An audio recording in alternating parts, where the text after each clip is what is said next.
Olá, seja muito bem-vindo ao Direto da Horta. Hoje nós vamos conhecer um pouco mais sobre as hortaliças de outono e nós vamos ver como são feitos os cuidados, os cultivos nesse período. Quem vai conversar comigo sobre esse assunto é o pesquisador e chefe-geral da Embrapa Hortaliças, o Walley Nascimento. Seja muito bem-vindo, Walley. É uma satisfação recebê-lo aqui. A gente já conversou algumas vezes por Skype, a gente vê as suas entrevistas por aqui, sempre trazendo uns pontos direto mesmo, de fato, fazendo aí jus ao nosso programa de hoje. Seja bem-vindo. Obrigado, Tiago. Sem dúvida, sempre um prazer. Muito bom estar aqui com você e com os ouvintes aí da AgroMais, trazendo aí informações e curiosidades desse mundo aí que é, né, as hortaliças. Bom, antes de nós entrarmos então nessa questão das hortaliças mesmo de fato, gostaria que você falasse para a gente qual que é a importância do outono para ser uma estação favorável de cultivo, se ele contribui também para as hortaliças, diferente de outras estações. Existe alguma coisa nesse sentido? Bom, sem dúvida, eu acho que todos aí devem saber, né, o que nós estamos falando de outono, né? Aquela estação aí acabando o verão, de chuvas e temperaturas mais altas, para entrar aí num clima mais seco e com baixas temperaturas. E isso, obviamente, afeta o crescimento, afeta o desenvolvimento de várias hortaliças. É claro, Tiago, que nós estamos falando aí de uma gama, né, de 50 espécies, então depende muito também que cada espécie tem aí uma situação, tem uma exigência climática, seja de temperatura, seja de umidade, seja de fotoperíodo. Então é bom a gente estar mencionando isso, não é aquele outono como tem no hemisfério norte, que a gente vê aí as árvores secando, né, a mudança de folhas, a gente quase que não percebe. É uma estação que começou agora dia 20 de março, vai até 21 de julho, então tem essa diferença entre as regiões e, de novo, afetando o desenvolvimento dessas hortaliças. Oi, quando a gente fala de cultura, quais são essas culturas, então, propícias para essa estação? Então, tem no grupo das hortaliças aquelas que preferem temperaturas mais amenas. Então, nós estamos falando aí das folhosas, da alface, da rúcula, do repolho, do agrião, do brócolis, né, da couve-flor. Essas são espécies que preferem, né, que se dão melhor em baixas temperaturas, diferente, por exemplo, daquelas espécies, daquele grupo das cucurbitáceas, que é o melão, a melancia, a abóbora, a abobrinha. Essas preferem temperaturas mais altas, assim como o pimentão, o tomate. Então, o agricultor, ou mesmo aquele produtor ali que tem a sua hortinha, enfim, tem que conhecer, né, melhor a exigência climática. E uma dica, Tiago, ao adquirir as sementes no mercado, nos pacotinhos, tem para cada espécie tem a melhor data de cultivar, né, de se plantar. Obviamente, a pessoa ela sempre vai produzir, mas dependendo da situação e da região, é importante, porque o Brasil é um país continental, então isso não é muito uniforme para as espécies, porque uma espécie pode estar muito bem no outono aqui, mas não no outono do sul, por exemplo, que está mais frio. Então a gente tem que saber também em que região que está o produtor e que região está o nosso telespectador. Bom, isso vem de encontro com a pergunta que eu te faço agora.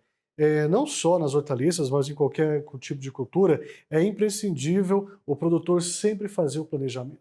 Como que esse planejamento pode auxiliar, então, na hora de fazer o cultivo certo aí de outono? Sem dúvida.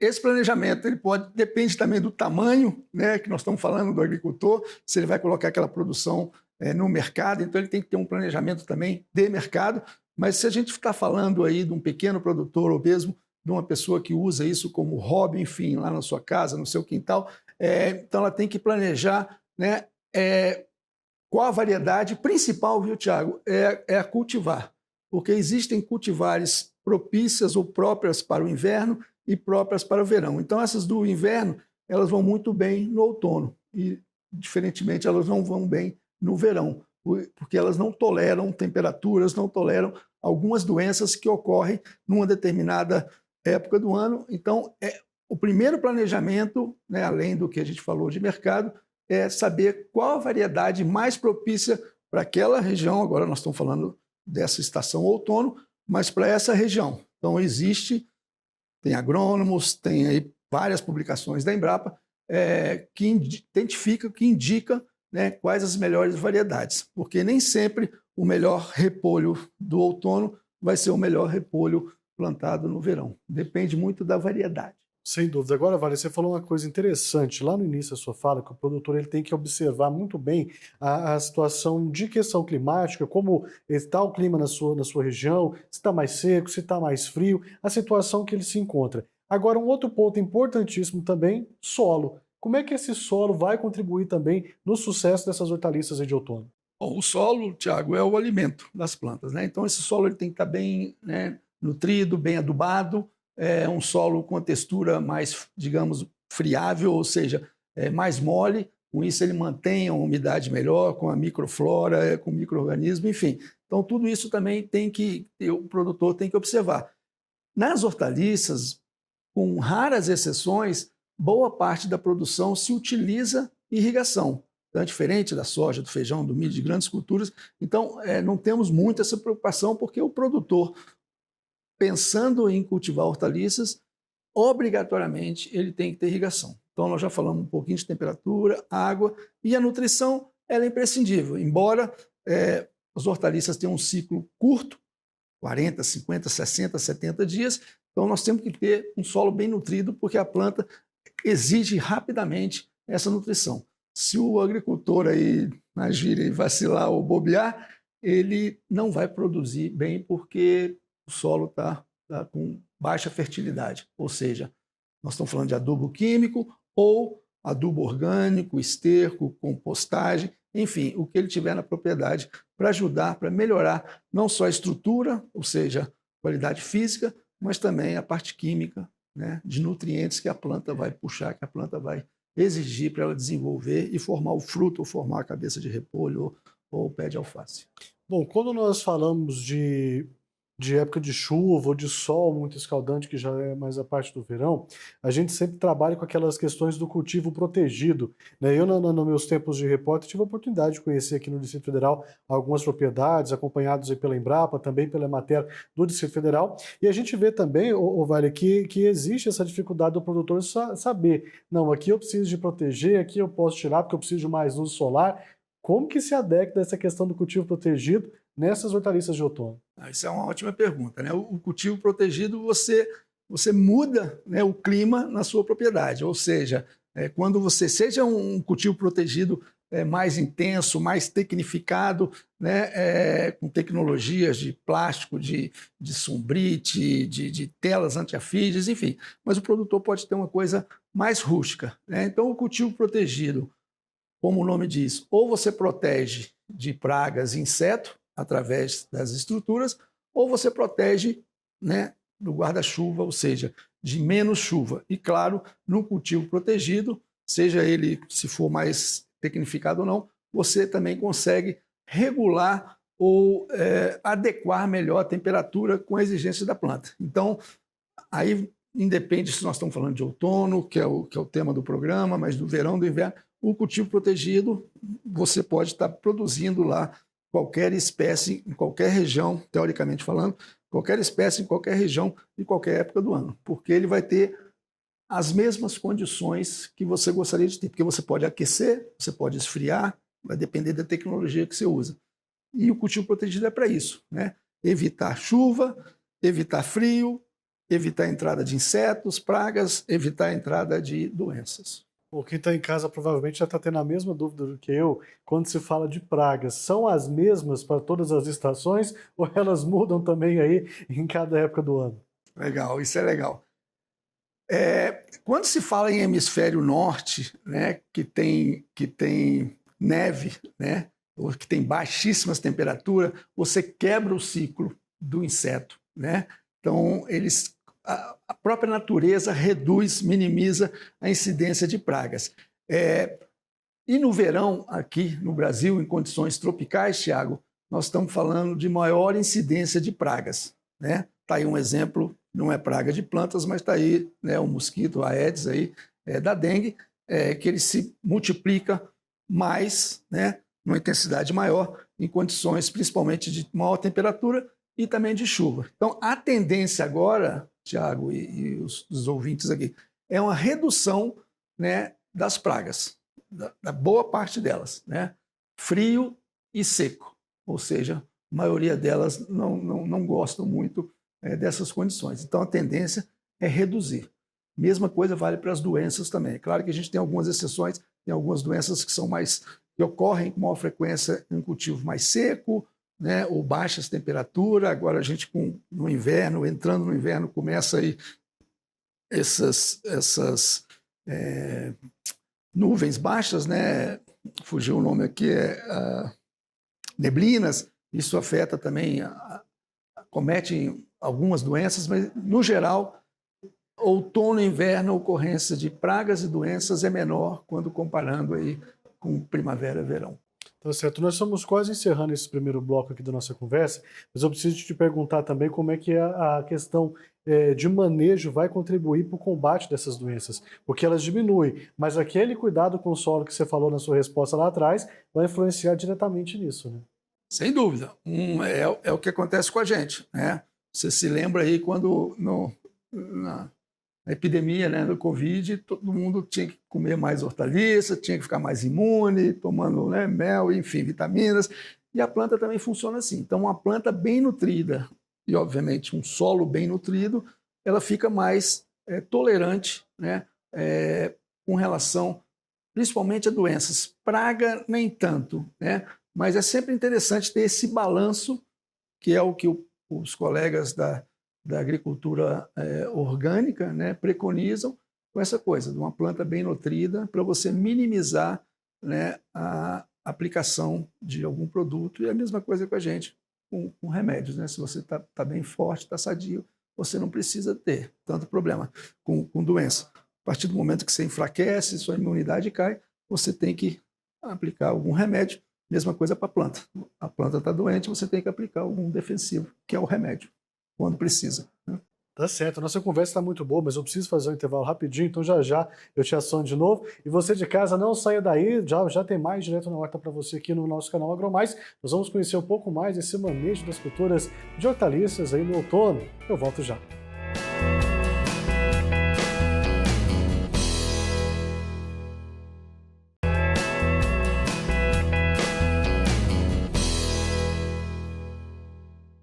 Estamos de volta com o Direto da Horta e hoje falando sobre o cultivo de hortaliças no outono. Quem está conversando comigo é o pesquisador e chefe-geral da Embrapa Hortaliças, o Wally Nascimento. Ô Wally, você trouxe para a gente aqui alguns detalhes interessantes sobre as culturas, as apostas, o que o produtor tem que fazer para ter sucesso durante essa produção de outono. Mas aí eu te pergunto, dentro desse período também aumenta as vendas de algumas variedades específicas, aquelas chamadas culturas de época. Como que o produtor pode ficar atento nisso também? Ó, vou acertar a mão agora aqui na minha produção, hein? Isso é verdade, né? É tendência. Isso tem dois pontos. A tendência no verão da gente consumir, né, hortaliças mais frescas, saladas, enfim, temperaturas mais altas, é sempre interessante. Mas, por outro lado, nós temos aí, agora, Thiago, nós vimos aí, passamos esses últimos 2, 3 meses, né, aliado às mudanças climáticas, temperaturas loucas e muita chuva, preços das hortaliças, né, subiram assustadoramente, inclusive inviabilizando algumas classes de populações, principalmente aqueles de menor poder aquisitivo, de consumir hortaliças. Então, a tendência, se é a primeira coisa interessante, a tendência é que os preços, né, das hortaliças na gôndola, né, no supermercado, reduzem. Então, aquele produtor que está pensando, né, obviamente, pensando em ganhar dinheiro, ele vai ganhar menos dinheiro ou não, até porque ele teve prejuízos, né, boa parte dos produtores de hortaliças teve prejuízo em termos de produtividade, porque tiveram, né, chuvas, tiveram altas temperaturas, tiveram granizo, tiveram mais praga, mais doença. Então, a produção agora tende a ser mais satisfatória, mas o preço de mercado tende a reduzir um pouco. Então, talvez uma coisa vai compensar a outra. O custo de produção deles vai ser menor em função, né, de insumos, mas o valor de mercado tem aí uma tendência de redução de preço. E é claro que tem aquelas hortaliças, por exemplo, agora a tendência vai chegando baixas temperaturas, do preço, por exemplo, do melão vai aumentar, da melancia tende a aumentar, da abóbora tende a aumentar, dessas culturas do quiabo, né, do feijão vagem, dessas culturas que preferem temperaturas maiores, quando se coloca em climas com essas temperaturas mais frias, tende a diminuir a produtividade. Com menor produtividade, menor produto no mercado, e aí o preço também pode aumentar. Então também tem essa... O produtor tem que ficar de olho. E quando você falava tudo isso, Vale, veio aqui na minha mente a palavra planejamento, que você citou lá no primeiro bloco. Por isso o produtor tem que planejar não só o que ele vai plantar, a forma que ele vai plantar, mas principalmente olhando para o mercado. Exatamente, porque esse é um estudo, Tiago, inclusive o produtor de hortaliças, aqui eu vou falar de uma forma geral, né, vocês me desculpem se alguém vai se sentir ofendido, mas ele planeja muito mal, né? Ele está ao lado do produtor, do vizinho, estão produzindo a mesma coisa, na mesma época, botando muita hortaliça no mercado e isso o preço reduz. Então, o planejamento, não só da parte técnica agronômica, mas de custo de produção, para reduzir, para produzir melhor, principalmente para ter um produto de melhor qualidade. Essa é uma coisa que a gente não falou ainda, mas tende agora, com menos chuva e menos... com temperaturas mais amenas agora de outono e inverno, da qualidade da hortaliça produzida ser melhor. Talvez aí também tenha uma compensação no preço, né? A gente vai reduzir aqueles tomates com bicho, tomate manchado, pimentão queimado, né? Enfim, a tendência é que também as hortaliças, a qualidade das hortaliças sejam melhores e mais valoradas também em termos de qualidade comercial, aparência, né? Inclusive qualidade também organoléptica, nutricional, que essas hortaliças têm nesse período, né? De menos, digamos, deterioração por questões de altas temperaturas e alta umidade, como ocorre no verão ou na primavera. Vou voltar aqui nesse tema do planejamento, porque eu gostei de uma fala sua, Vale, quando você citou o vizinho está aqui, um produtor, o seu vizinho produzindo a mesma coisa. E uma coisa que me chama a atenção aqui também, recordando agora das andanças aqui no Distrito Federal, enquanto repórter, que nós temos muito bem espalhados nichos de produção. Você tem folhosas aqui nos núcleos rurais próximo ao Parkway, você tem aqui pro lado de Planaltina, Tabatinga, aquela região ali, produção de pimentão, aí você vai descendo, você tem outro tipo de cultura. Isso é importante, ter esse tipo de divisão, para você não sobrecarregar e também não sobrecarregar o mercado, de forma geral, mas também você não ter uma concorrência com o seu vizinho ali de propriedade, né? Tem áreas, né? Isso é uma coisa, isso é um exemplo que Brasília, né, quando foi fundada lá atrás, né, em 1960, isso aqui é um cerrado, né, bruto, e quando o Juscelino Kubitschek trouxe a população, trouxe a capital, falou, bom, nós temos que produzir comida, e principalmente hortaliças que não pode viajar muito, é mais perecível e etc. Então se criou, né, esses núcleos rurais, né, e convidou, né, naquela época boa parte da colônia japonesa veio de São Paulo, veio de outros estados, e essas pessoas, em algumas regiões, elas, com esses assentamentos dessas pessoas, dessas famílias, desses imigrantes, principalmente japoneses, colocou, então, por exemplo, Vargem Bonita, é mais folhosas, Braslândia é mais cenoura, mais beterraba, mais abóbora, lá no Pipiripau, né, em Planaltina, que são 3 núcleos rurais importantes na produção de hortaliças, pimentão, tomate. Então, também um pouco até de altitude, um pouquinho maior, mas de uma forma geral foi assim, essas famílias que vieram, né, que optaram por essas hortaliças, e isso é bom, né? Você vê que as hortaliças produzidas, folhosas, né, produzidas em Vargem Bonita, está a alguns minutos, né, dos supermercados, das centrais, do Ceasa, né, das centrais de distribuição. Então, foi um planejamento bastante importante. É claro que Brasília, né, o Distrito Federal, cresceu muito, né? Hoje nós estamos falando aí de 2,5, 3 milhões de habitantes, enfim. Então, mas ainda a gente consegue produzir, né, boa parte da hortaliça consumida aqui no DF.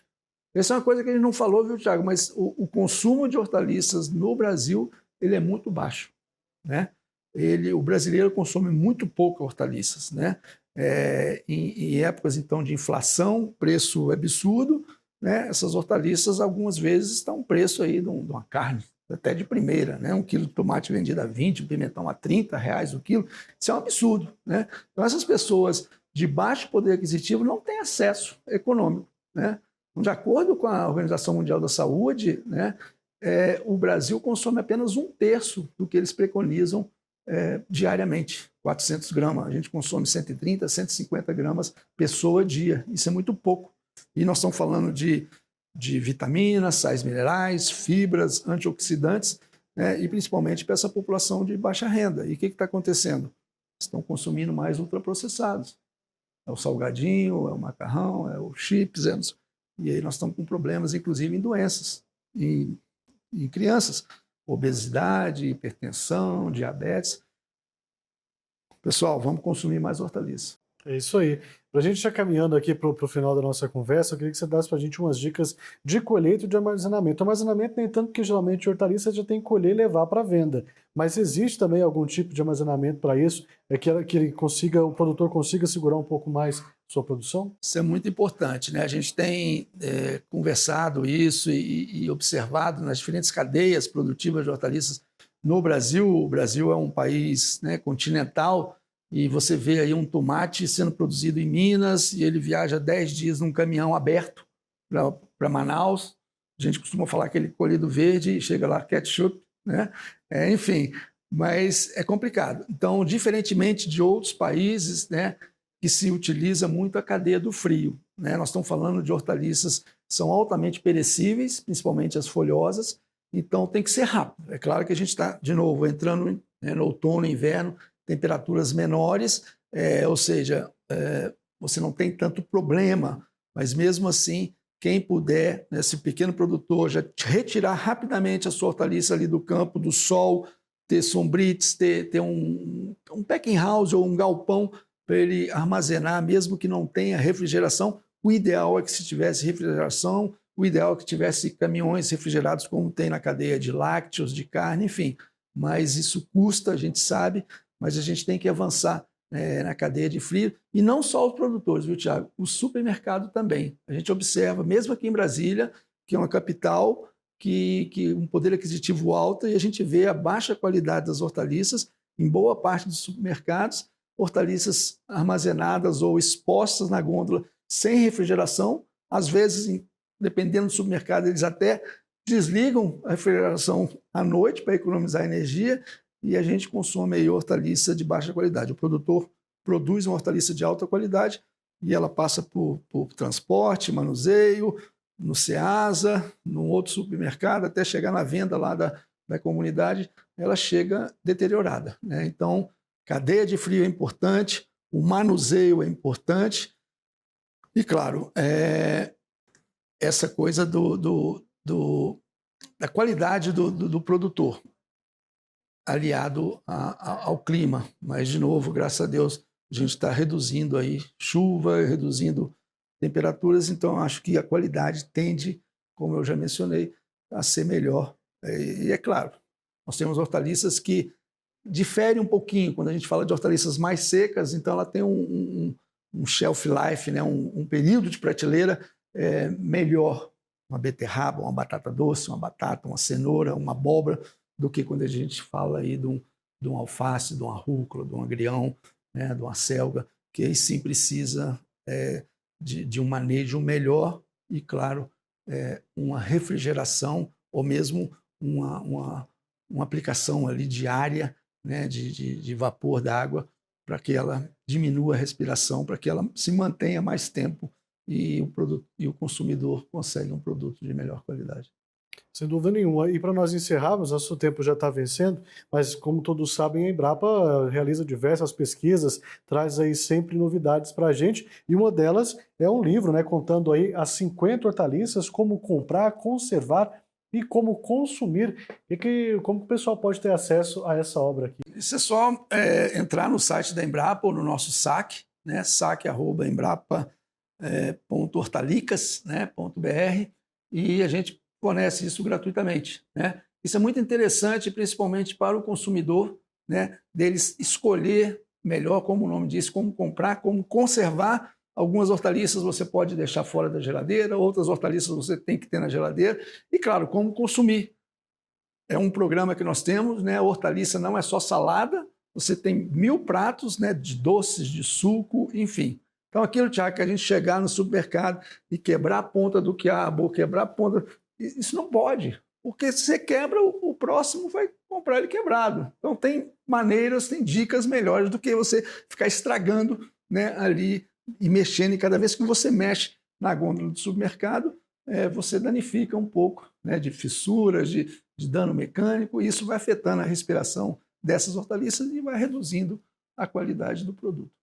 Tá certo, então tá aí a dica para você saber, né? Claro que o produtor que está nos acompanhando quer dicas de como produzir, mas tem a dona de casa que também faz aí os pratos e com certeza vai ficar interessado num livro como esse. Vale, mais uma vez, muito obrigado pela sua participação, gostei muito da nossa conversa, trazer um pouquinho mais desse nicho de produção de hortaliças que é tão importante e principalmente com esses desafios e com essas dicas aí de produção. Muito obrigado, até uma próxima, viu? Legal, Tiago. A gente que agradece, a Embrapa está sempre à disposição. Tá certo. E você de casa também, muito obrigado pelo carinho da sua audiência. A gente volta a se encontrar aqui no canal AgroMais. Um abraço e até lá.